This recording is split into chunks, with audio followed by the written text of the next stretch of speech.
పాఠశాల విద్య గత ప్రభుత్వ దుర్మార్గపు పాలన కాలంలో రాష్ట్ర విద్యా వ్యవస్థపై దృష్టి సారించకపోవడం, నిర్లక్ష్యం మరియు తప్పుడు విధానాల వలన మన రాష్ట్రంలోని 2.43 లక్షల మంది విద్యార్థులు బడి మానివేయటంతో వారి భవిష్యత్ ప్రమాదంలోకి నెట్టివేయబడింది. ఇలాంటి పరిస్థితుల్లో విద్యా వ్యవస్థను చక్కదిద్దే అత్యంత కఠినమైన బాధ్యతను మంత్రి నారా లోకేష్ గారు తన భుజస్కంధాల మీద వేసుకున్నారు. నేటి బాలలే రేపటి పౌరులనే భావనతో విద్యా వ్యవస్థను ప్రక్షాళన చేయడం మొదలుపెట్టారు. రిజల్ట్ ఓరియంటెడ్ ఎడ్యుకేషన్ పై దృష్టి సారించి ఆర్టిఫిషియల్ ఇంటెలిజెన్స్ వంటి టెక్నాలజీ విషయాలను ప్రధాన పాఠ్యాంశాలుగా తీసుకురావడానికి ఆయన చేసిన ప్రయత్నాలతో మన పిల్లలు ప్రపంచ స్థాయిలో పోటీపడి రాణించడానికి సిద్ధమవుతున్నారు. సమాజానికి విద్య ఎంత అవసరమో చైనీయుల సామెత ద్వారా వ్యక్తీకరించబడింది. మీరు సంవత్సరానికి ప్రణాళిక వేస్తే వరి నాటండి, దశాబ్దానికి ప్రణాళిక వేస్తే చెట్లు నాటండి, జీవిత కాలానికి ప్రణాళిక వేస్తే ప్రజలకు విద్య నేర్పండి. పిల్లలకు విద్య అందించడం తల్లిదండ్రులకు భారం కాకూడదని మా ప్రభుత్వం బలంగా విశ్వసిస్తోంది. ఏ కారణం చేతను ఏ బిడ్డ విద్యకు దూరం కాకూడదని విశ్వసిస్తున్నాం. ప్రతి తల్లి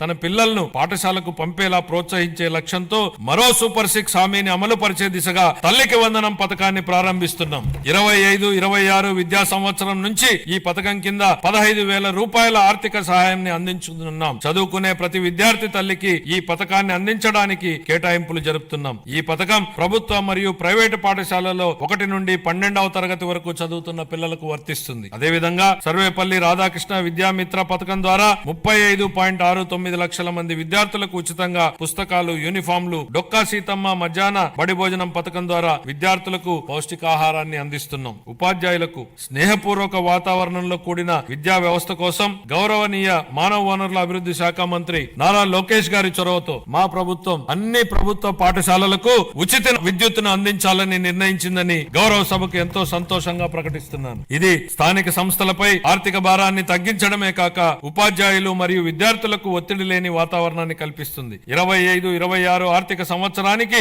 పాఠశాల విద్యాశాఖకు 31,805 కోట్ల రూపాయలను కేటాయింపును ప్రతిపాదిస్తున్నాను.